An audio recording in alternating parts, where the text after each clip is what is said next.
à un moment donné avant, dans la Torah, Paro dit à Moshe, eh bien, pourquoi vous voulez sortir d'Égypte? Faites vos sacrifices en Égypte. Qu'est-ce que répond Moshe? Il répond, En nisbach et toavat misraim. Comment on va sacrifier l'idole des Égyptiens devant eux et ils ne vont pas nous lapider? Donc on voit bien que Moshe Rabbeinu est en train de dire qu'on ne peut pas faire une chose pareille. Imaginez maintenant dans un pays, l'idole, ça existe encore. Et les Brahmas là-bas en Inde, leur idole, c'est la vache. Imaginez maintenant, on prend leur vache sacrée, on la tue, on la prend, on l'attrape. Mais ils vont nous zigouiller. C'est ce que dit Moshe Rabbeinu à Paro. On peut pas faire, on doit sortir d'Égypte, on ne peut pas faire les sacrifices Hachem parce que les Égyptiens ne vont pas nous laisser faire. Et bien voilà que Akash Baruch dit de prendre l'agneau pascal. Et les Juifs l'ont attaché, et les Égyptiens ne leur ont rien fait, mais ils étaient très en colère. C'est pour ça que ça s'appelle Shabbat Hagadol. En fait, qu'est-ce qui s'est passé?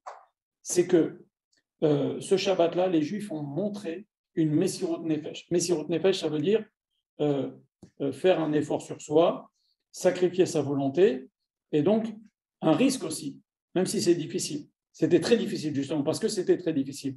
Et donc ce Shabbat Hagadol, c'est le Shabbat où les Juifs ont fait une Messirut Nefesh. Et Akash Baruch Hu nous demande de le faire. Et il faut savoir que c'est la première mitzvah de la Torah qui concerne les Juifs. Les mitzvot qu'il y a dans le Sefer Bereshit, il n'y en a que deux. C'est pour qui concerne les Juifs exclusivement, c'est Brit Mila. Je ne parle pas des mitzvot de Nord, qui concernent les Juifs exclusivement. Brit Mila et Guid Anaché, le nerf sciatique. Et dans le livre de Shema, la première mitzvah, c'est à Chodesh Hazeh Yelachem, sanctifier la nouvelle lune. Ça, c'est une mitzvah qui a été donnée au Beddin. Akash Baruch Hu a parlé à Moshe Aaron, c'est le Beddin. Voilà, quand il y a la nouvelle lune, vous devez sanctifier la nouvelle lune. Et la première mitzvah qui nous concerne, nous, en tant que peuple juif, c'est de prendre ce Korban Pessah. Et ça, c'est une messire. Il fallait un courage extraordinaire pour les Juifs. Et les Juifs ont montré, si vous voulez, ils ont eu un courage extraordinaire. Et c'est pour ça que ça s'appelle Shabbat Hagadol. Et regardez ce que nous dit le Rav. Il nous cite un Midrash Rabbah qui nous dit Amar Akash Baruch Hu Shimuli, Akash Baruch Hu nous a dit écoutez-moi, Shen Adam Shomer Ali ou Mafsid, il n'existe pas quelqu'un qui écoute Hachem et qui perd. Et Shlomo Meler, il a dit aussi une phrase dans Michelet, il a dit Veshomer Ali Ishkan Betar, celui qui écoute Hachem, il vivra tranquille. Et maintenant, les Juifs, dans ce Shabbat là, qui a précédé la sortie d'Égypte, on est sorti d'Égypte un jeudi soir. Okay, la plaie des premiers-nés, c'est un jeudi soir. On est donc sorti vendredi matin. Ou non, excusez-moi, je vous dis des bêtises. La nuit de mercredi à jeudi, c'était la nuit des premiers-nés, et on est sorti un jeudi matin. Et donc, les Juifs ont montré un bitachon, une confiance en Hachem.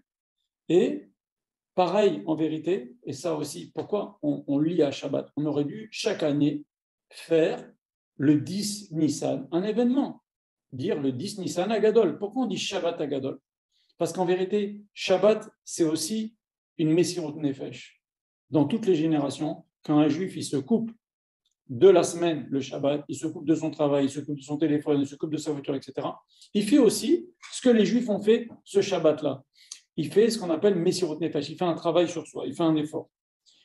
Et c'est pareil. Et c'est pour ça que cette force-là de Messirut Nefesh que les Juifs ont montré le 10 Nissan, en attachant le peu d'Égyptiens, eh ben ils ont eu cette force-là grâce à la force de Shabbat. Ils ont eu ce courage de faire ça. Voilà.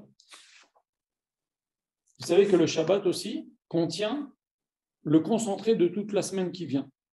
Baba Meir, à la Vachala, Zecher Tzadik Lebracha, le Motzei Shabbat, il disait dimanche il va y avoir ci, lundi va se passer ça, mardi va se passer ça, en fonction de comment s'est passé le début du Shabbat, la première partie de Shabbat, deuxième partie de Shabbat, etc.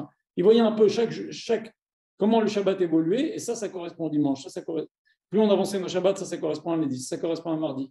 Parce que le Shabbat, c'est comme un concentré de la semaine, c'est comme du sirop. Quand vous mettez de l'eau, ça se dilue, mais le sirop, c'est le Shabbat. C'est toute la semaine et en concentré là-dedans.